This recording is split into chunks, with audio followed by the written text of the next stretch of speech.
So this is a good car, it's reliable, it's super cheap, but the middle of it is absolutely shit. Like, there's no denying this is just rubbish. So I'm going to change it out. I'm going to show you how to change this out, how to bring this 2009 Toyota Yaris into 2026.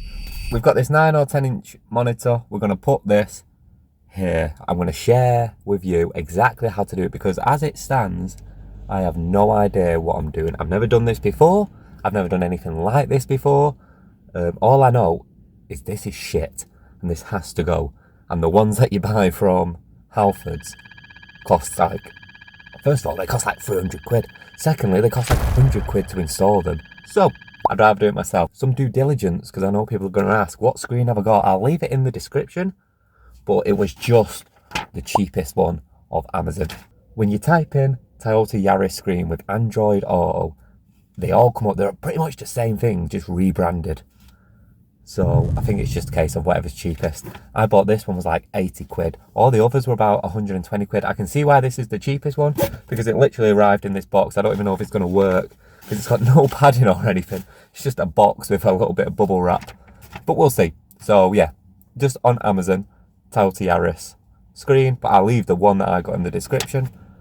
What does it fit your car? I don't know. You've got to Google it. This says it's for Toyota Yaris's 2008 to 2011. This is a 2009.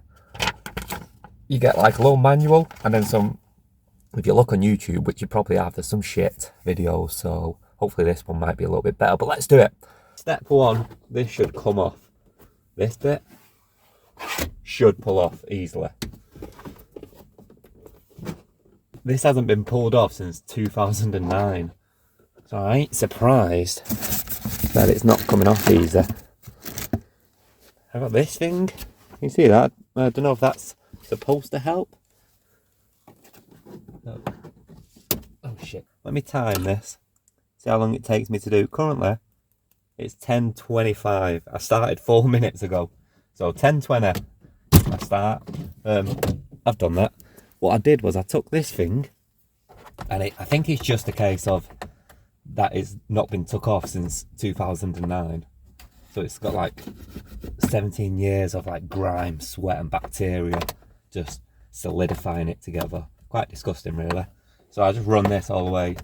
This little tool, you could probably use like a butter knife. Run that, shake it about, see where it's sticking. Step 2 is to take these two things off. So there should be a white. The whole reason I wanted to do this was because the videos I was watching were absolutely terrible at giving directions, and here I am giving the same directions. There's a little white thing. Pull it off. Pull it out. But this is what I'm talking about. Deconnect that by, I don't know, pressing them. Fiddle with this thing until it comes off. Fiddle with that thing until that comes off. It turns out that I was trying to pull the wrong thing off. It's this little bit. I was trying to pull that whole thing out of it, but it's literally, where am I? So I was trying to pull that out of it, but it is literally just the small bit. So like if you look at it on here, you're not pulling this out, you're pulling this little bit out, and there's a button. See that? Look, boom. And then now there's four screws to take this off, and they're in here somewhere.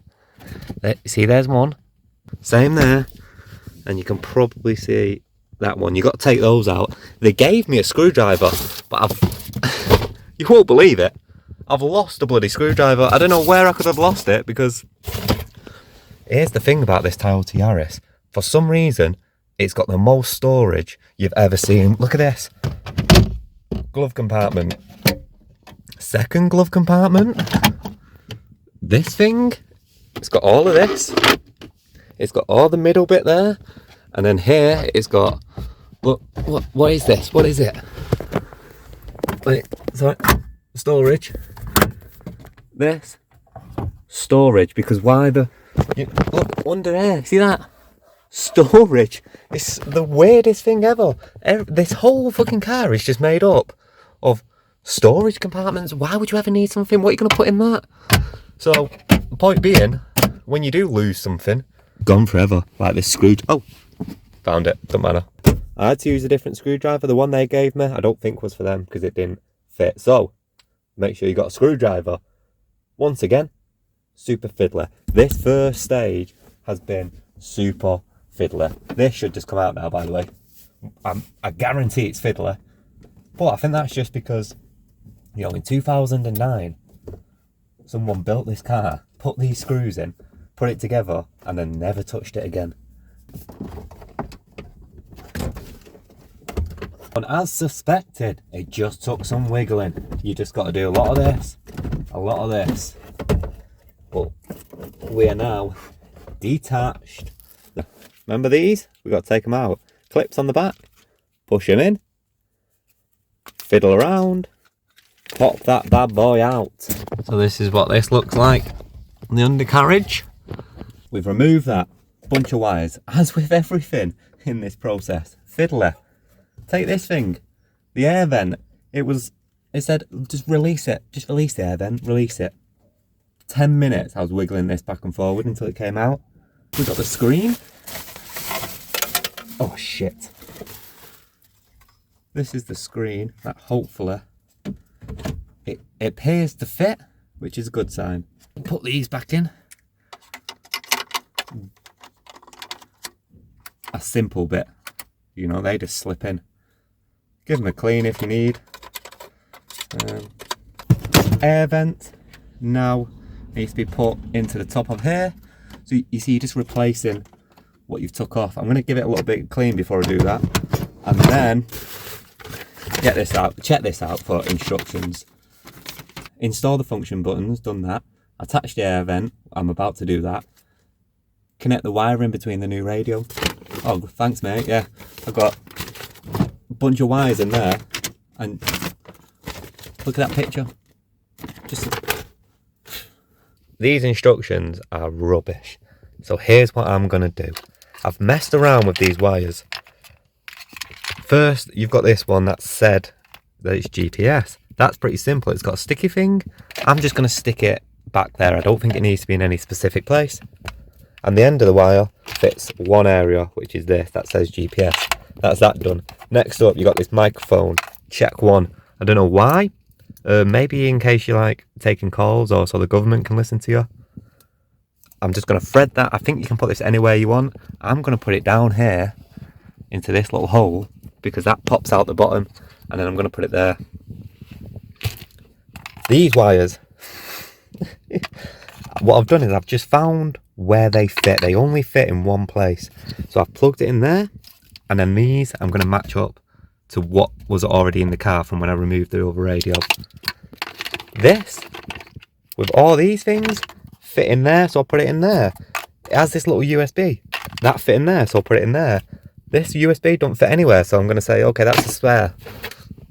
This, I don't know what that is, so that's over there. Reverse camera. That's like a whole nother thing. Now, I realise what I'm saying makes basically no sense, but bear with me. You just kind of got to figure it out as you go along. So the microphone, my microphone, I'm just going to put that through here, and I'm hoping if I throw it in the right direction, it'll pop out, you know, where the pedals are. Honestly, it's just fiddly more than anything. So I've connected those. Mate, look, all these wires haven't got anything in them. I'm sure that's in case you want to add something. I put those wires together because I don't know why the wires are so long. In the end, it actually turned out with the microphone. Look, it's just there. I ended up putting it underneath the steering wheel because I couldn't get from in here to the bottom, but I could like get my fingers in here a little bit and then get my fingers in here a little bit. My advice for this is, you know, if you've got fat fingers, forget about it. It's there and thereabouts done. So I'm just going to connect these passenger and hazard thing. Then we're going to crank it on and hopefully that'll work. And then I'll sort the reverse camera out. This is the moment of truth. Obviously it's not in properly. Let's see if we've succeeded.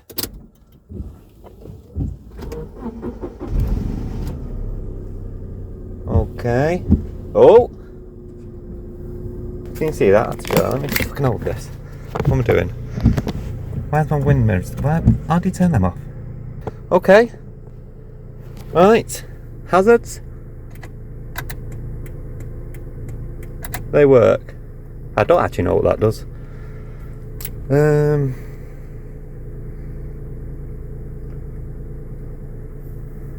Ooh. That seems to be working all right. What I'm going to do, because I'm worried about the reverse camera, and I've got a bunch of wires I've not even touched yet. I'm going to plug in the yellow reverse. Where is it? Right, boom. So I plugged in the camera, the reverse camera, just matched up yellow to yellow. I'm ignoring that red bit. I'm ignoring these wires, and I'm just going to put this yellow into that yellow and see what happens. Everything worked except for the camera, and I realised I was plugging the yellow end of the camera into the yellow cables there, and it wasn't working. Obviously, I don't care about the reverse lights, so I'm not connecting the reverse lights. I just want the camera. You see this thing with the white bit on the end? That was the bit that was just like I said before. I don't know what that is and threw it away. I believe this is what it's for, so I've connected that yellow to that yellow. And in the end bit there, you see that? I'm going to put that in the one on the far left. Nothing so far, but there's no, I don't even know what the button is. You know what I mean? Like, what would it be? Video? No, it's not that. Although that proves that the speakers work. Listen to that. Woohoo! Yeah, that's a pretty good sound system, that ain't gonna lie. So, reverse camera, not happening. There's no button on the screen. I thought I could do it without connecting, because you're supposed to connect the reverse. This wire needs, you gotta connect the light bulb that comes on when you reverse. You need to connect that to that wire. So as soon as you put it in reverse, it triggers the system to come on, and then you can back up, which is cool, but I just can't be, I've got to go all the way through the back. I've got to start taking apart the back of the car now and then figuring that out. So I thought I could just do it and click a button so it comes on like a webcam, right? Like a webcam, like a dash cam. I'm just going to leave it for this. This is pretty much connected now. These, it literally says, get a load of this in the instructions. Literally says, cut them apart, chop them up, cut them apart. So I'm going to have to start, you know, to get this here, because otherwise you've got these empty gaps. You literally have to just cut this about. Like, I'm going to cut in the middle so I can use just the bottom of it. Right, we are done. We've finished. That last bit was probably the worst bit. I cut myself because I don't have a saw. Basically, these things, you need trimming, but you need to line them up, and it's so difficult to do if you're using like a handsaw. As you can see, it's not the best, I ain't gonna lie. A little bit of work there, a little bit there, and then it's not like crazy flush. Like, there's a pretty big gap there, and round the edge. Look at that, it bounces a bit. You know, it's not like locked in. You know what I mean? Like, look at that, that's pretty ugly. Like, it doesn't feel like the most secure. These don't even spin properly. It's the first time I've done anything like it, so do you know what I mean? I've got the microphone hooked up. This is all hooked up. It's way better than it was with that little shit thing in the back, so I'll take that.